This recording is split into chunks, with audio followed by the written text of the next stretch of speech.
especialmente a Miguelito y a su madre. También hacía tiempo que nos tenían abandonados, ¿eh? Le damos la bienvenida. Hay un matrimonio por allá que creo que nos conocemos, ¿verdad? Nos conocemos. Me suena muchísimo vuestra cara. Nos conocemos, claro que sí. Bienvenidos también. Muy bien, hermanos, nosotros vamos a seguir en principio con el estudio que hemos comenzado ya hace unas cuantas semanas atrás, basado en el libro de Primera de Samuel. Es un libro, como ustedes han podido comprobar hasta el día de hoy, repleto de enseñanzas y de historias muy interesantes. Yo sé que ha pasado mucho tiempo desde que este libro se escribió, pero el corazón del hombre me da a mí la impresión de que poco ha cambiado en este tiempo. Hoy en día siguen habiendo personas fieles que aman a Dios. El caso, por ejemplo, de Samuel, un hombre que amaba al Señor, un hombre que es el producto de una oración contestada de su madre. Su madre, como todos saben, era una mujer estéril. El Señor escuchó esa oración, este niño nació y se convirtió en un hombre de Dios tremendo, que tuvo la oportunidad de ungir al primer rey de Israel, a Saúl, al segundo también, a David. Y estamos viendo en las últimas semanas estos dos personajes que mientras uno va, como yo digo, en picado, cuesta abajo y sin frenos, nuestro querido Saúl, ¿verdad?, que dice que ya se ha apartado el Espíritu de Dios de él y ya el hombre está en una locura terrible. Tienen que decirle a David que venga al palacio a tocar el arpa para que tenga algo de alivio, se sienta algo mejor y el espíritu malo que le atormentaba se apartara temporalmente de él. Y por otra parte vemos a David que el Señor nada más que lo bendice y lo protege y lo ayuda y lo cuida y mientras uno va de mal en peor, el otro va pues creciendo y de victoria en victoria y de bendición en bendición. Hoy nos vamos a ir al capítulo 23 de Primera de Samuel, por favor, si ustedes lo quieren buscar. Capítulo 23 de Primera de Samuel. Encontramos a David en el desierto. Hasta el día de hoy hay algunos desiertos en Israel, todos por cierto muy hermosos que se pueden visitar. Y hay una parte en el desierto de Judea que se llama En-Gedi, lugar en el que gracias al Señor hemos tenido en varias ocasiones la oportunidad de estar, y es un oasis en medio del desierto. Es un parque nacional que se visita y se va subiendo, y hay al final una enorme cascada de agua. Y dicen que por aquella zona fue donde se escondió David mientras Saúl lo perseguía, porque como bien saben ustedes, ya lo hemos dicho en anteriores estudios, Saúl le cogió unos celos enfermizos a David sin motivo alguno, sobre todo a raíz de la muerte del gigante Goliat, ¿se acuerdan? Dice la Biblia que las chicas del país comenzaron a cantar aquella canción que decía: Saúl hirió a 1000, David a sus 10.000. Y esto no le hizo mucha gracia al rey Saúl, y dice que desde ese día no lo vio con buenos ojos. Lamentablemente, hasta el día de hoy siguen habiendo personas con este problema tremendo de los celos. Los celos es algo que termina destruyendo la relación matrimonial, termina enfermando a la persona que tiene este problema. Y si hay alguien aquí que tiene ese problema, pues preséntaselo al Señor cuanto antes, porque los celos terminan enfermándote espiritual y físicamente. Y dice la Biblia que uno de los problemas que tenía Saúl eran los celos. Él creía que David lo odiaba, él creía que David era su enemigo, nada más lejos de la realidad. Si en esta vida, ya también lo he dicho, había alguien que amaba y respetaba y apoyaba a Saúl, ese era David. En el capítulo 23 encontramos a David en el desierto, en un lugar llamado En-Gedi, y concretamente en el versículo 14 hay algo muy interesante que le pesó a David haberlo hecho. Yo creo que en la vida todos, en algún momento puntual de la vida, podemos decir: eso no tenía que haberlo hecho, ¿verdad? Esa acción, si no lo hubiera hecho, mejor. Y David hizo algo en ese momento que le dolió, le pesó en el corazón, porque realmente no tenía que haberlo hecho, pero bueno. Y dice que David se quedó en el desierto, en lugares fuertes, y habitaba en un monte, en el desierto de Sif. Saúl lo buscaba todos los días, dice, pero Dios no lo entregó en sus manos. Y antes de leer lo que David hizo en ese desierto, Yo quiero destacar esta última frase de ese versículo, donde dice que Saúl lo buscaba diligentemente todos los días, con cientos, con miles de soldados, pero Dios no lo entregó en sus manos. Uno se pregunta, ¿cómo en un país tan pequeño, con tantos miles y miles de soldados, no encontraron nunca a David? Y hay pasajes en Primera de Samuel donde parece que cuando ya lo tenían ahí a punto de caramelo, en una emboscada que no había escapatoria, resulta que se enteraba Saúl de que los filisteos habían vuelto otra vez a atacar el país y tenía que desistir y marcharse a otra parte. Pero el motivo por el que Saúl nunca logró matar, nunca logró prender a David, fue porque Dios no lo entregó en sus manos. Ahora, tenemos que creer los creyentes en la soberanía de Dios, ¿sabes? Cuando uno cree en el Señor, cuando uno le acepta, cuando uno le recibe, hay muchas cosas que uno va descubriendo y descubriendo con el paso del tiempo. Una de las cosas que uno va descubriendo del Señor prácticamente a diario es la soberanía de Dios, el trato que Dios tiene personalmente con cada uno de nosotros. Yo siempre he dicho que la Biblia es el plan general de Dios, ¿verdad? Donde ahí se escribe los mandamientos y preceptos y las normas y principios a nivel general para todos, da igual el país en el que hayas nacido, da igual a la iglesia a la que pertenezcas, si hay principios generales para todos, pero también reconocemos que luego hay un trato personal.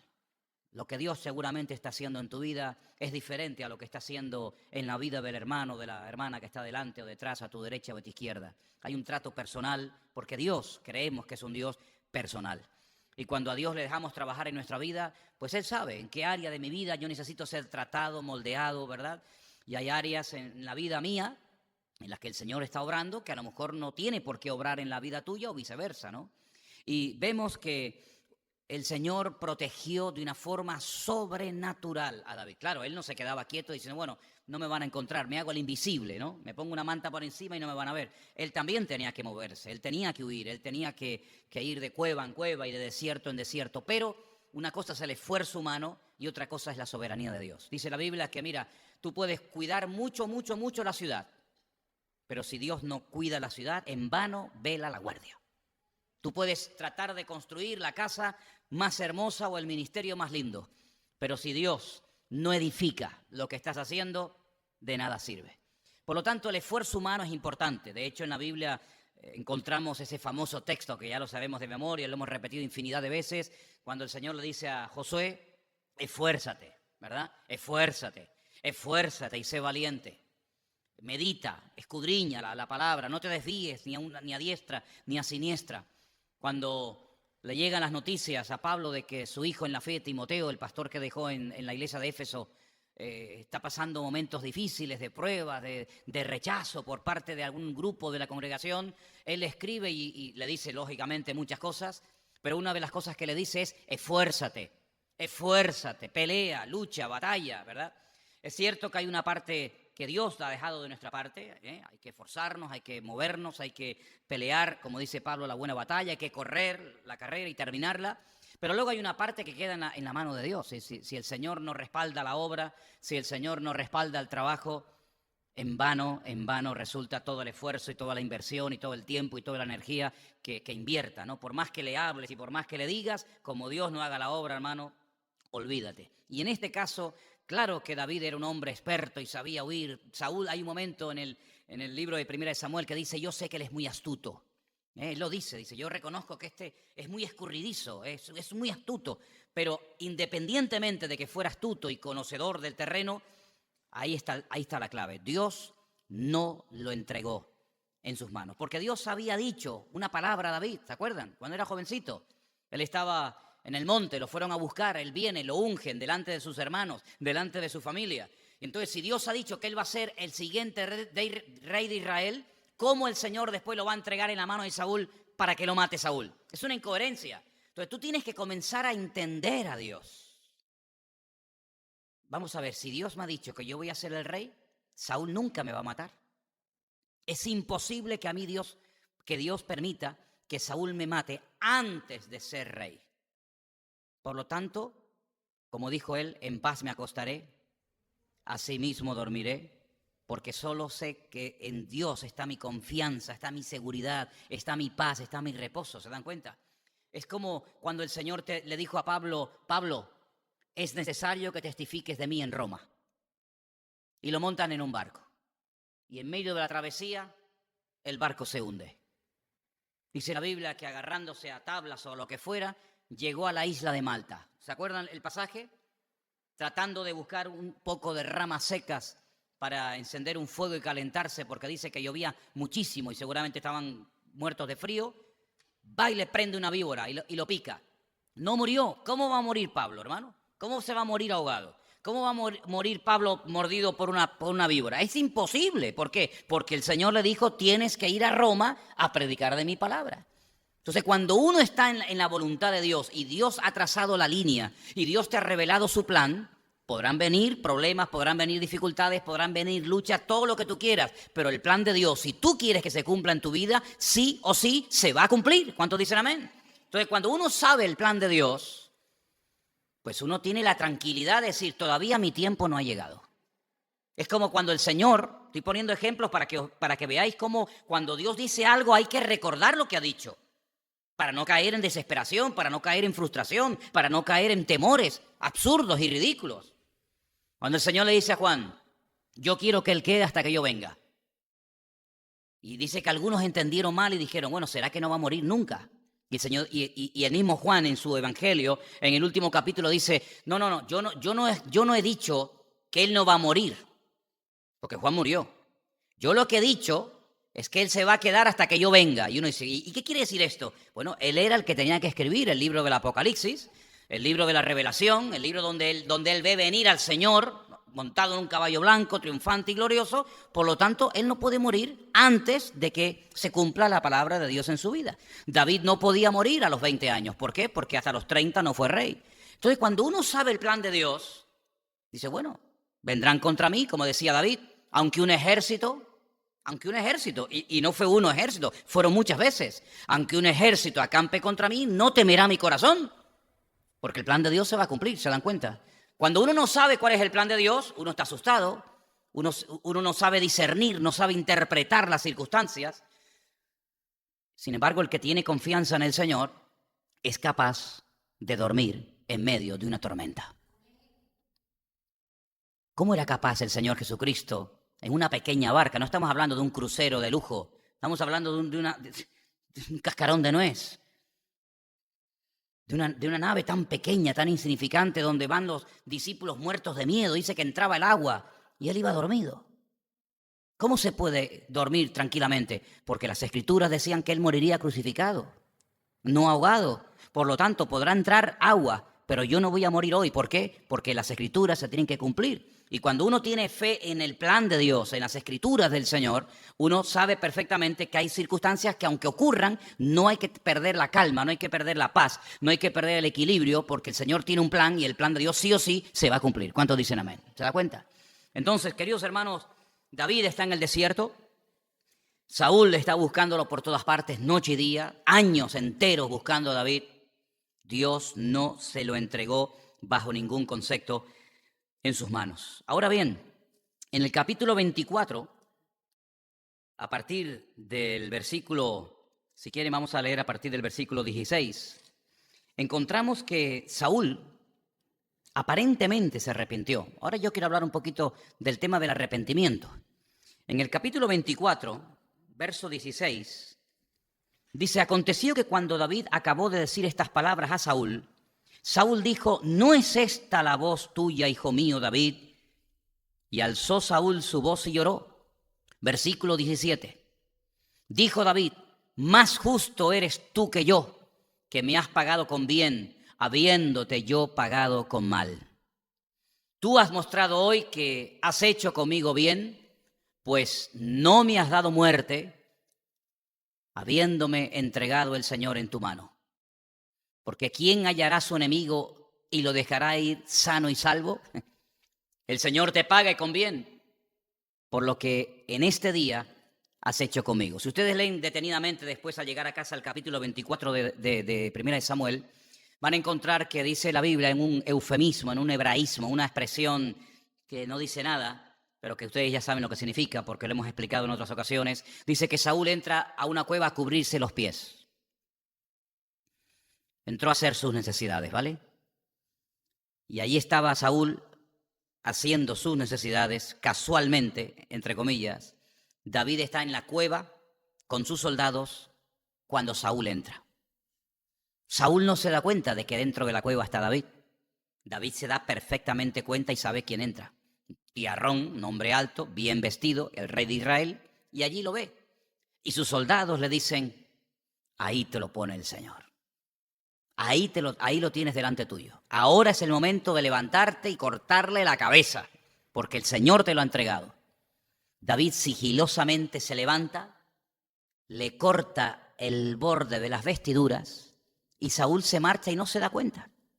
Cuando está lejos, David le habla y Saúl reconoce que en aquel momento podía haber sido el último minuto de su vida. Pero David le perdonó la vida, demostrándole que él no tiene absolutamente nada en contra de él, sino más bien todo lo contrario. Porque además de ser el rey de Israel, su rey también, era su suegro. No nos olvidemos que él estaba casado con la hija del rey de Israel, ¿vale? Eran familia. Saúl aparentemente se arrepiente. Saúl dice las palabras que hemos leído en esta noche, pero sin embargo tú ves que Saúl después sigue exactamente igual. Por eso a mí me gustaría, por lo menos unos minutos, hablar acerca de lo que es el verdadero arrepentimiento. Porque a veces cuando hablamos de la palabra arrepentimiento, en el fondo probablemente no tenemos claro a lo que nos estamos refiriendo.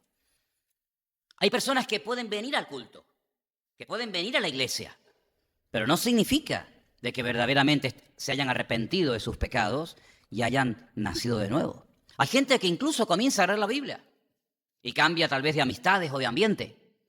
Y tú lo ves que dice, mira, parece que ha cambiado.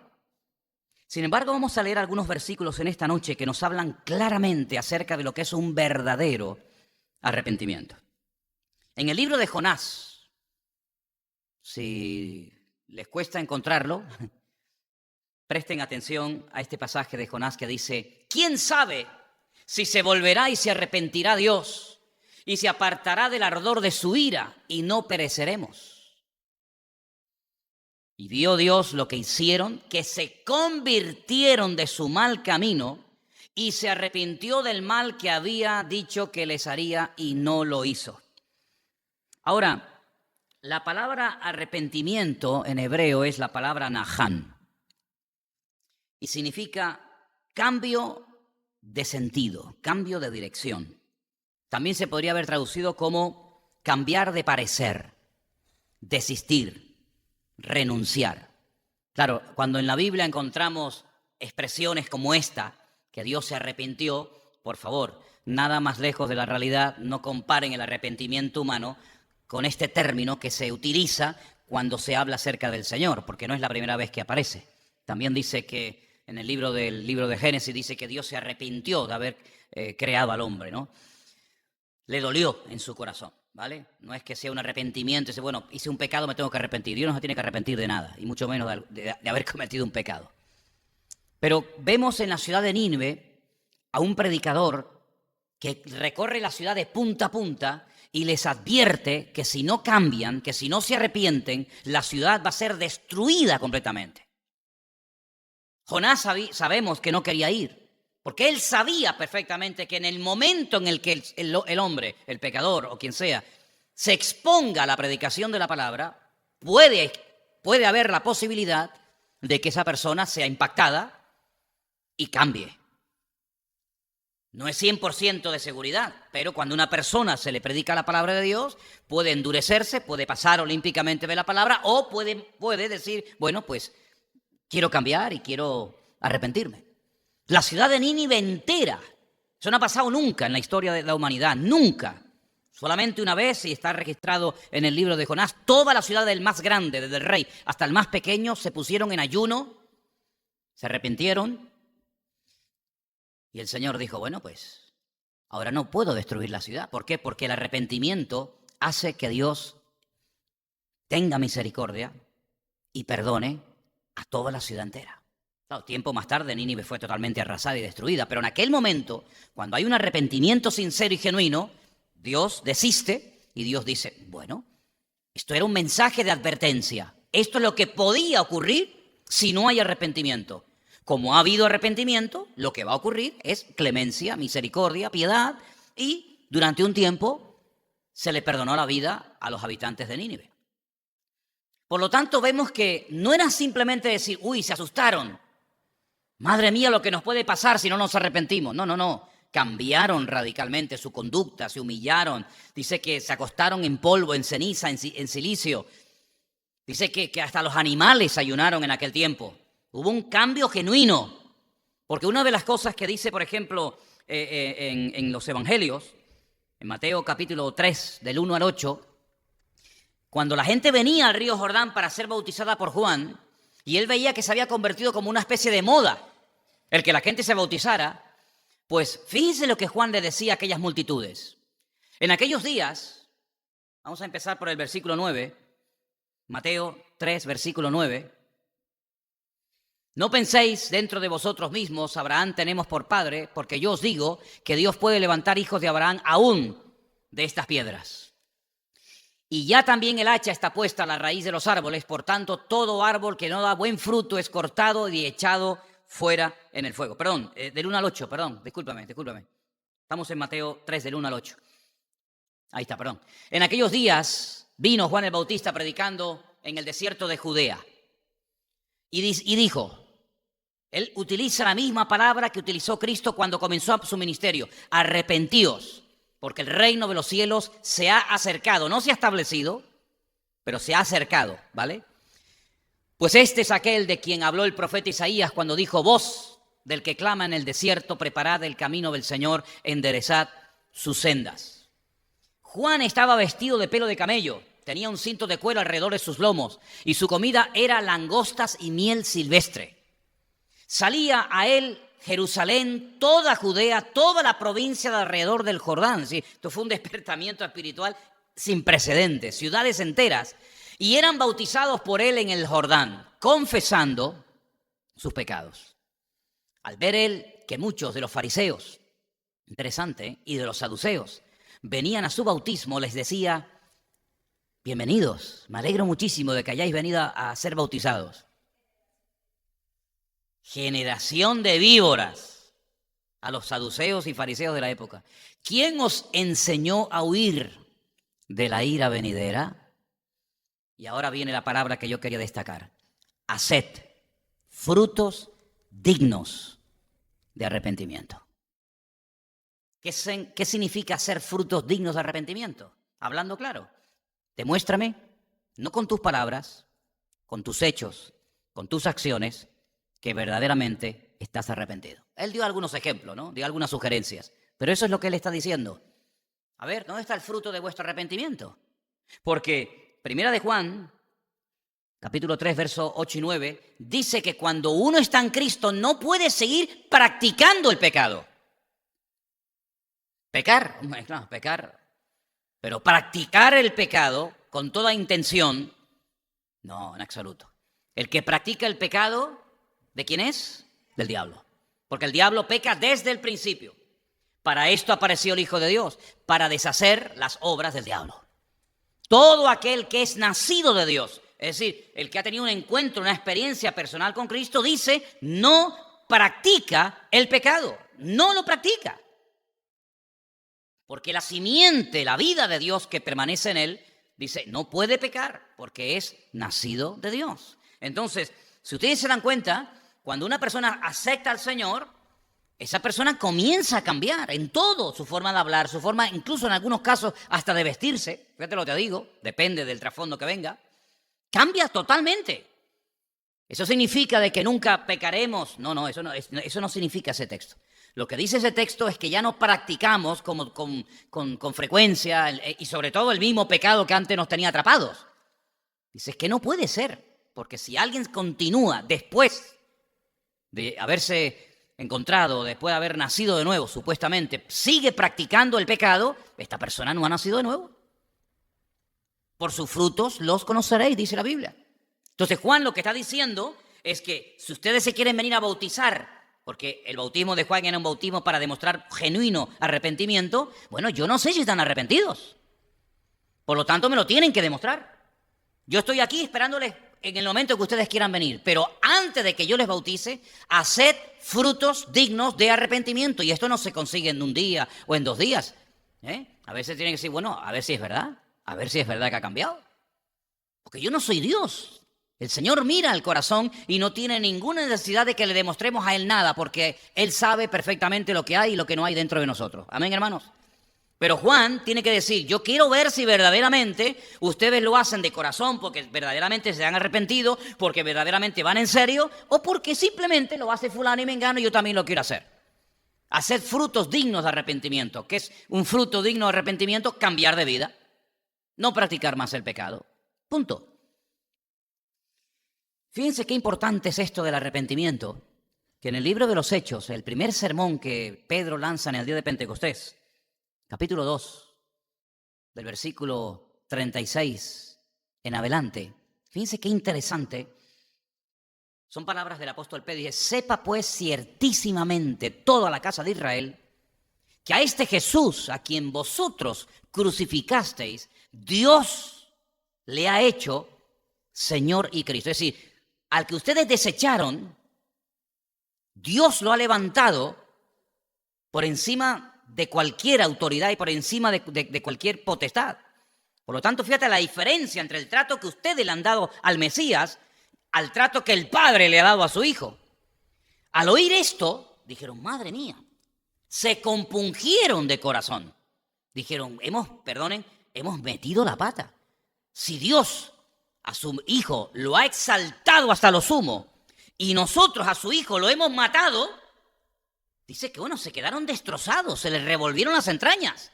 Y dijeron a Pedro y a los apóstoles, antes los criticaban, antes los perseguían y ahora van a los apóstoles y a Pedro y le dicen, varones, hermanos, ¿qué haremos? ¿Cómo podemos solucionar este problema? Pedro les dijo, arrepentíos y bautícese cada uno de vosotros en el nombre del Señor Jesucristo para el perdón de los pecados y recibiréis el don del Espíritu Santo. En otras palabras, ¿vais en serio? ¿Estáis de verdad compungidos y tocados? Pues venga, vamos a comenzar a trabajar entonces en serio. Arrepiéntanse. Arrepentimiento es cambio de dirección, es renunciar, es desistir una postura incorrecta, es cambiar de parecer, es cambiar de dirección. Y si verdaderamente vais en esta línea, vamos a demostrarlo públicamente bautizándose en agua.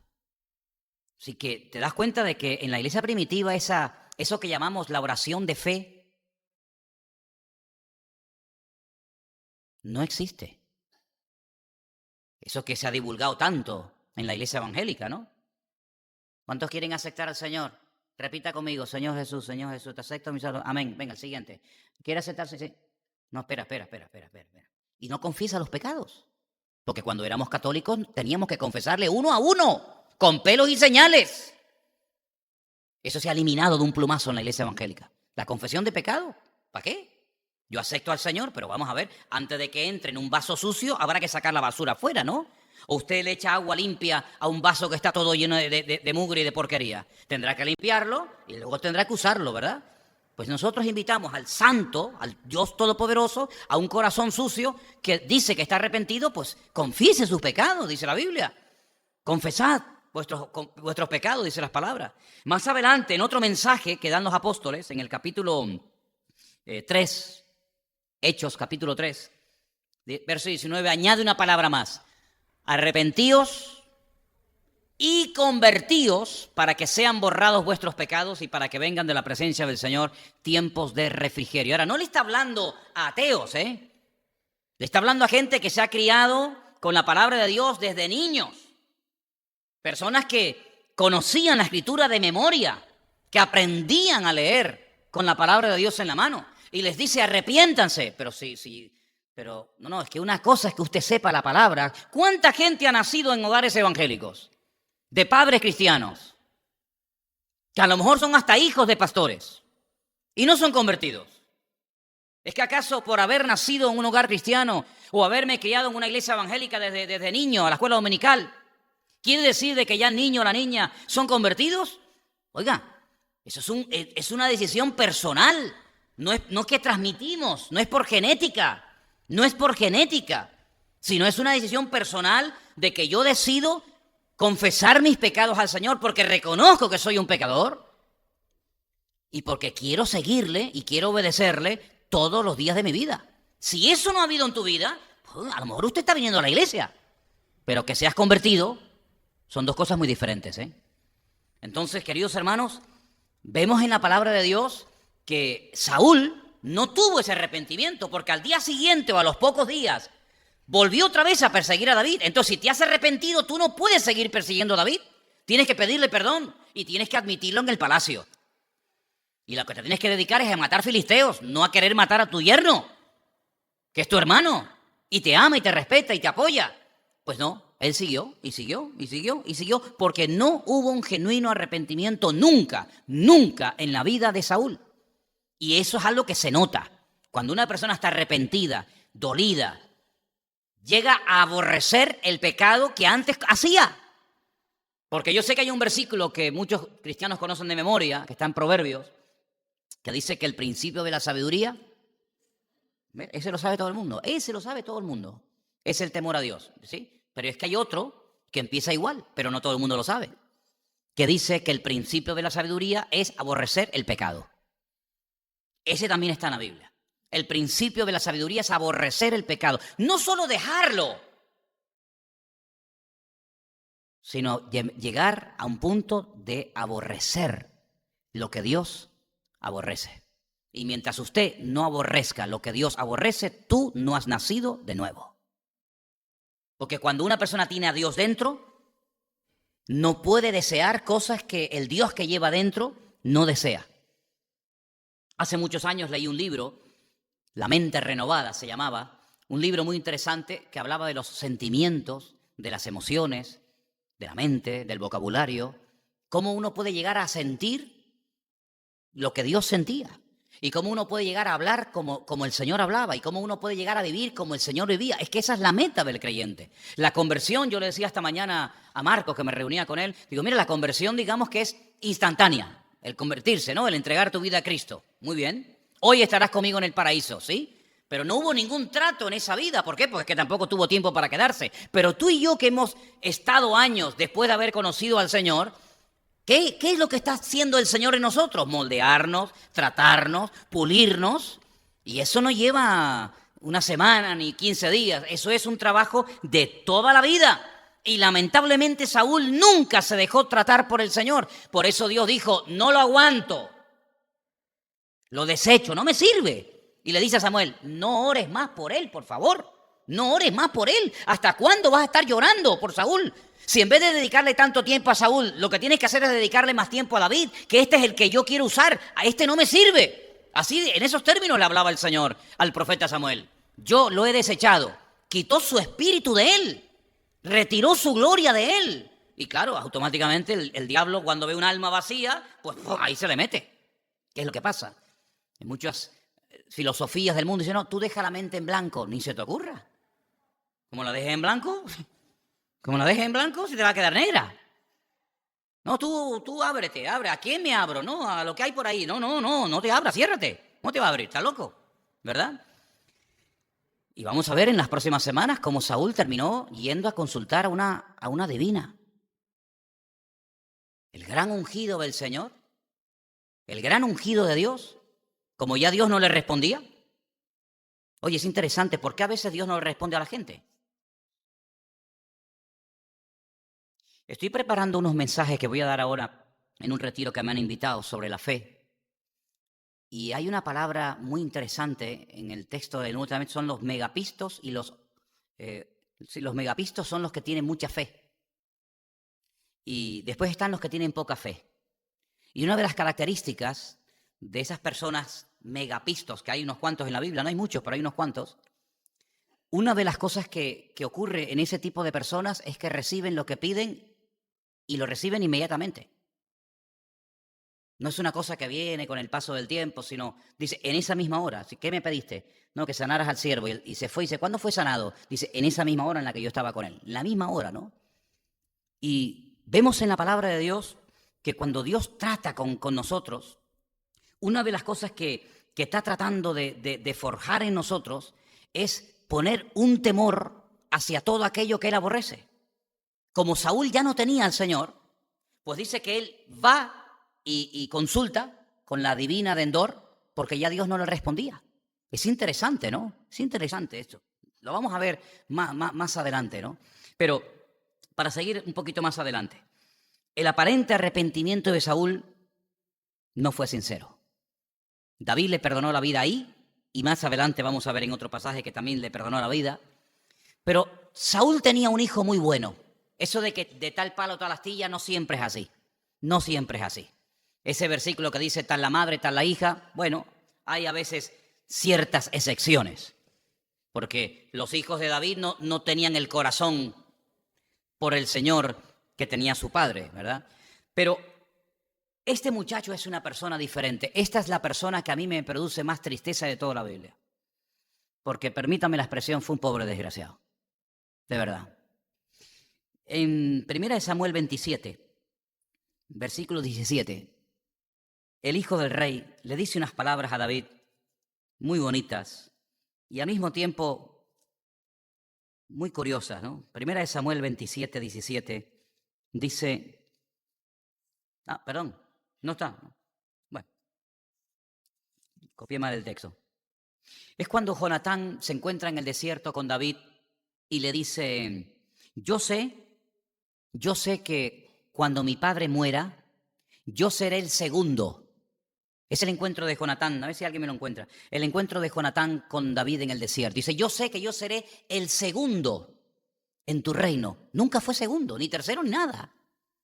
Y si él sabe perfectamente que él no va a ser el siguiente rey de Israel, que es lo lógico, cuando el rey muere, ¿quién es el siguiente rey? El hijo, y así sucesivamente. Si él sabe perfectamente que el destino de su vida, el plan de Dios para su vida, no pasa por que él será el segundo rey de Israel, y él reconoce, porque ya ha hecho un pacto con David, y lo vuelve a reconocer en el desierto diciéndole, yo sé que yo seré segundo en el reino, ¿por qué nunca fue segundo en el reino?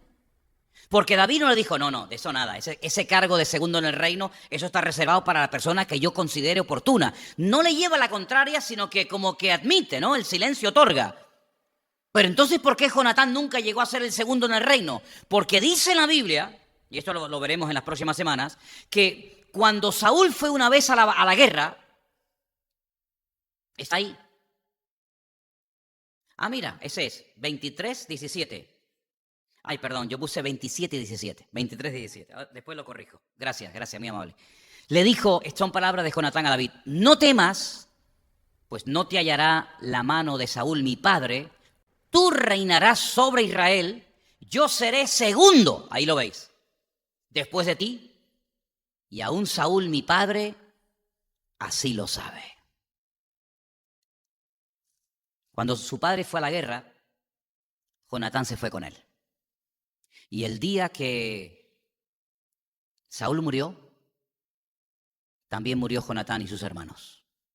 Porque estaba con la persona equivocada, en el momento equivocado, el día equivocado. Y todos cayeron en el mismo día. Si Jonatán hubiera sido un poco listo en ese sentido, hubiera dicho, ¿yo para qué voy a ir a una guerra en la que Dios no viene con nosotros?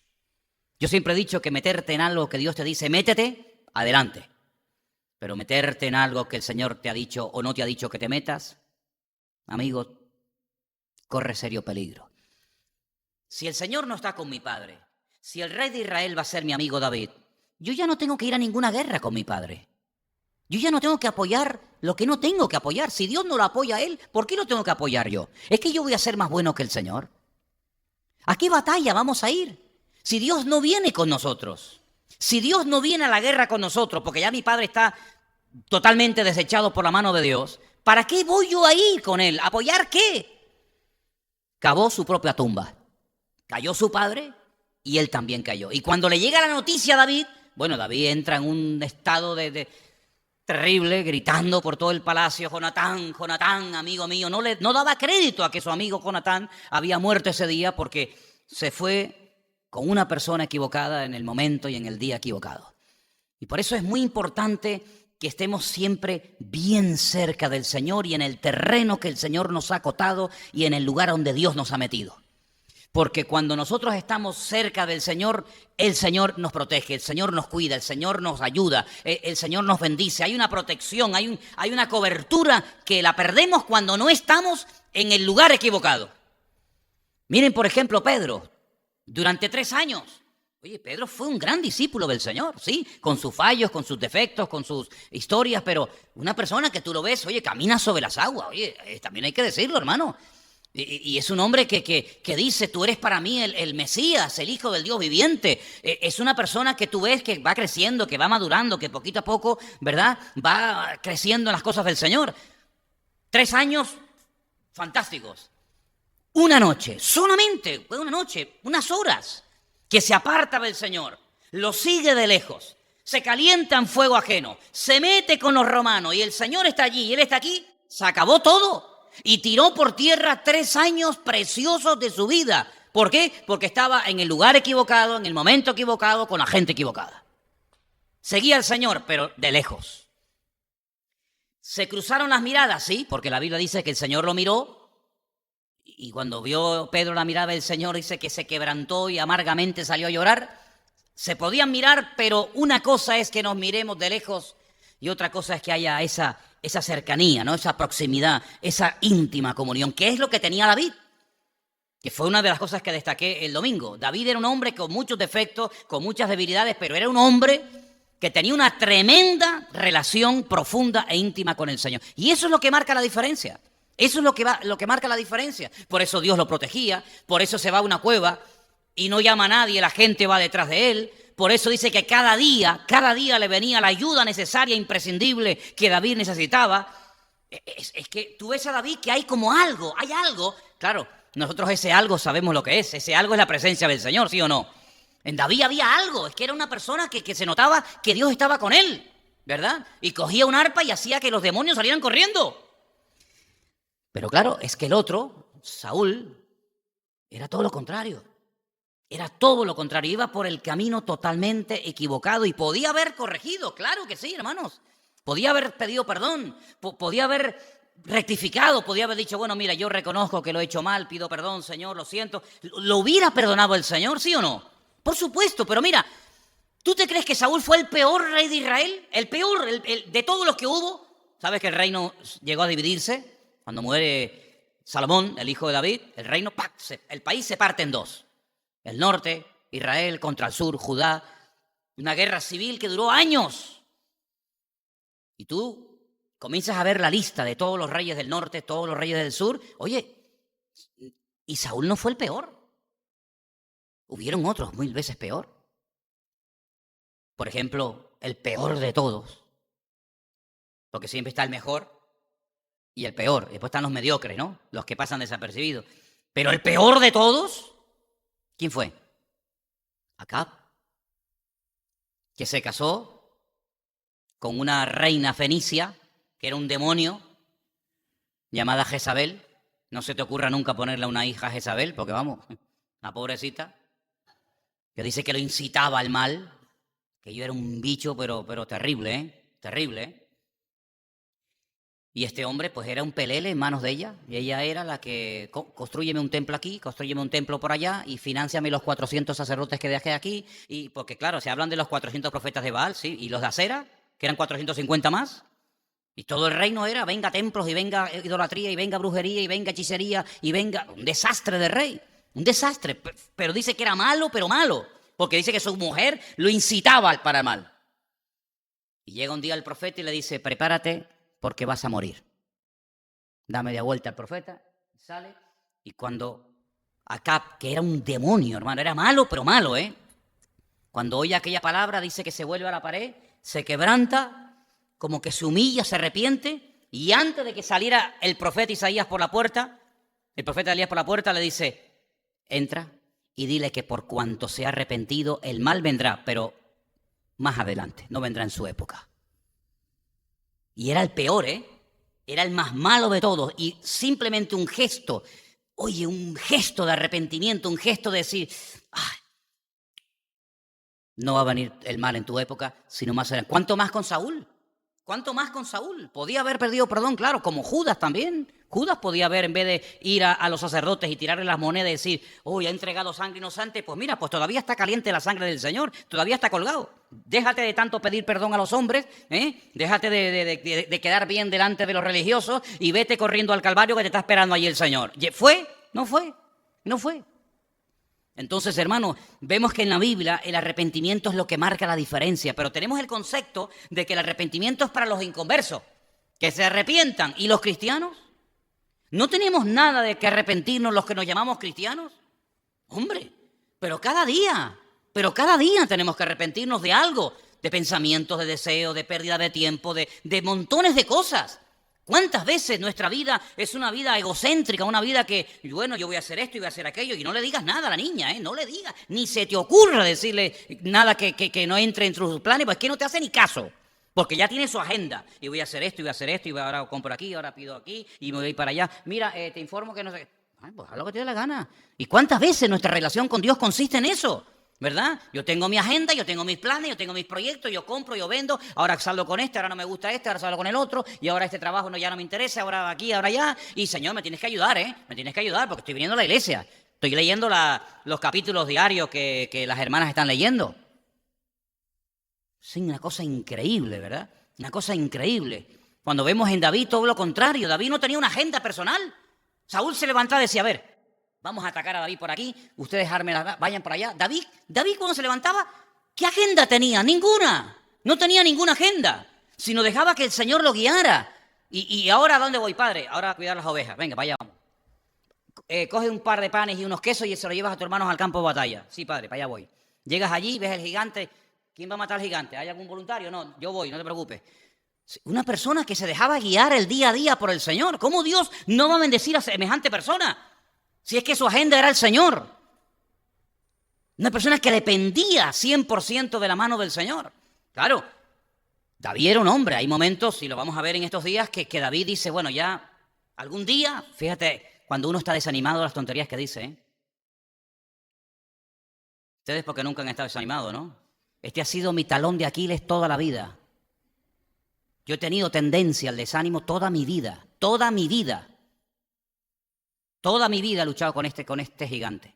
A veces lo derroto y a veces no. Pero toda mi vida el desánimo ha sido mi talón de Aquiles. ¿Sabes? Y David llegó un día en el que dijo, como yo sé que algún día Saúl me va a matar. Fíjate lo que dice David. ¿Pero cómo te va a matar? Si te ungió el profeta en la casa de tu padre. Como yo sé que algún día Saúl me va a matar, cogió al padre, a la madre y a los hermanos y se los llevó a Moab. Y le dijo, mira, cuídeme ahí a mis padres, porque como yo sé que me voy a matar. Y entonces, ¿qué hace él? ¿Y yo dónde voy ahora? Pues me hago el loco. Me dejo caer la baba por la boca, como vimos el domingo, y se fue a vivir con los filisteos. Qué bien lo tuvo que hacer, para irse a vivir con el enemigo. Porque mira que había matado filisteos David, ¿Le mató al más grande? ¿Le mató al Rambo? ¿Le mató al Rambo de los filisteos? No te puedes ir con los filisteos. Qué bien lo tuvo que hacer para que los filisteos no dijeran, ay, pero este es el que nos mató el otro día, 300 filisteos. Claro, lo vieron tan mal, lo vieron tan destrozado que dijeron, bueno, pues, no, déjalo por aquí. Dice que se iba por la calle y con la baba pintaba en las puertas. Oye, era un actor, era tremendo. Bueno, pues, claro, como tenía ese carácter tan carismático, después el rey de los filisteos, pues le cogió tanto aprecio que le dijo, ¿por qué no te vienes a la guerra conmigo? Y ya lo invitaba hasta, claro, porque David era un guerrero que cogía una espada y hacía así, y te mataba 300, hasta con el viento de la espada mataba, ¿no? Y se lo llevaba a la guerra con él y tal. Los príncipes de los filisteos dudaban y decían, ¿y si se devuelven en el campo de batalla contra ti? Si no, este es como mi hijo y tal. ¿Te das cuenta? Una cosa tremenda. Claro, después le decía el rey de los filisteos, vete y pelea contra aquella ciudad. En aquella ciudad lo conocían y decían, este de loco no tiene un pelo. Pero dice que los mataba a todos para no dejar testigos. Era tremendo, es que era tremendo. Claro, por eso después cuando él una mañana se levanta eufórico con una mega fe tremenda y dice, yo lo que quiero hacer es una casa al Señor. Le quiero construir un palacio. Y el Señor le dijo, quietito. Tú me vas a construir una casa con la sangre que tú has derramado, amigo. Déjale eso para tu hijo, que ese es un pan bendito. Pero tú hazle los planes, tú róbale o quítales el oro a los filisteos, pero tú no me puedes construir una casa porque yo a ti no te he llamado para eso, ¿no? Pero os dais cuenta, queridos hermanos, cómo David a pesar de sus defectos, a pesar de sus debilidades, que las tuvo. Aún no hemos llegado al día malo de David. Aún no hemos llegado, ya llegaremos. ¿Os dais cuenta cómo era una persona que amaba a Dios? Y yo quiero que en esta noche todos y cada uno de nosotros tengamos en cuenta que yo creo que a diario el Señor o nosotros nos tendríamos que hacer esa pregunta. Yo amo a Dios. Yo amo a Dios realmente. ¿Te has preguntado alguna vez esa pregunta? Claro que Él me la pregunta a mí, imagínate. Pero tú te has preguntado, vengo a la iglesia, canto, a lo mejor participo en alabanza, en los jóvenes o en las mujeres o lo que sea, pero en el fondo yo amo a Dios. Yo sería capaz de hacer una locura por Él. Yo sería capaz de dejarlo en un momento puntual todo. Dios, todo. ¿Sería capaz de dar tu vida por Él? ¿Hasta qué punto tú amas a Dios? Pues claro, mientras no se meten con uno, mientras no nos dicen nada, claro, yo amo a Dios, sí, ya. Pero ¿hasta dónde seríamos capaces de demostrarle a Dios que le amamos? ¿Hasta dónde? Entonces, en la vida de David yo veo ese hombre que amaba a Dios por encima de todas las cosas. Y esa fue la pregunta que le hizo el Señor a Pedro, cuando cayó, cuando le negó, cuando apostató, diciendo yo no conozco a ese hombre. El Señor días más tarde le pregunta, Pedro, ¿tú me amas? Claro, Pedro se queda como diciendo, claro, ¿cómo no te voy a amar? Le vuelve otra vez a hacer la misma pregunta. Pedro, ¿tú me amas a mí? Y le dice, ¿tú me amas más que estos? ¿A qué se refería cuando le dice más que a estos? Pues seguramente la pesca milagrosa que estaba recién cogida, ¿no? Las redes, la barca. ¿Tú me amas más que todo esto? Claro, ¿tú sabes que te amo? ¿Cuántas veces nos hacen una pregunta y no pensamos en la respuesta? Cuando la tercera vez le hace la misma pregunta, dice que se pone triste. Porque, es que Pedro era de efecto retardado. Ahora entiende por dónde van los tiros. Y entonces le dice, mira, Señor, ¿sabes una cosa? Tú lo sabes todo. Tú sabes si te amo o no te amo. Tú lo sabes todo.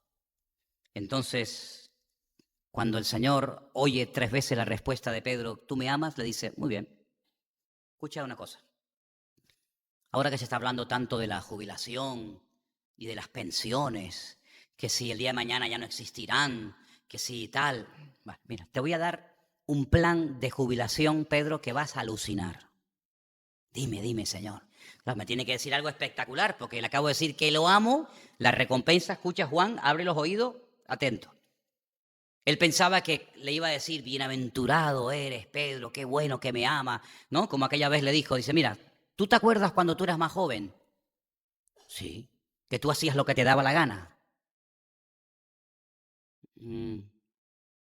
Que te vestías de una manera, te vestías de otra, te quitabas la ropa, te ceñías, sí, ¿tú te acuerdas? ¿Sí? Pues mira, cuando tú ya seas más viejo, tú vas a extender tus manos y te va a vestir o a desvestir otra persona. Uy. Y por si acaso Juan no lo había cogido, el otro, el que estaba al lado de él, Juan le dice, escribe y dice, esto le dijo el Señor dando a entender con qué muerte había de glorificar al Señor. ¿Ese es el premio que me das? ¿Morir crucificado como tú moriste? Pero ¿qué tipo de premio es este? ¿Qué jubilación es esta? Y así fue como murió Pedro. Y para Pedro fue un honor el poder sellar con su muerte, con su martirio, el hecho de que él le dijo al Señor, yo te amo. El decirle al Señor, tú sabes que te amo, te expones a que te diga sí.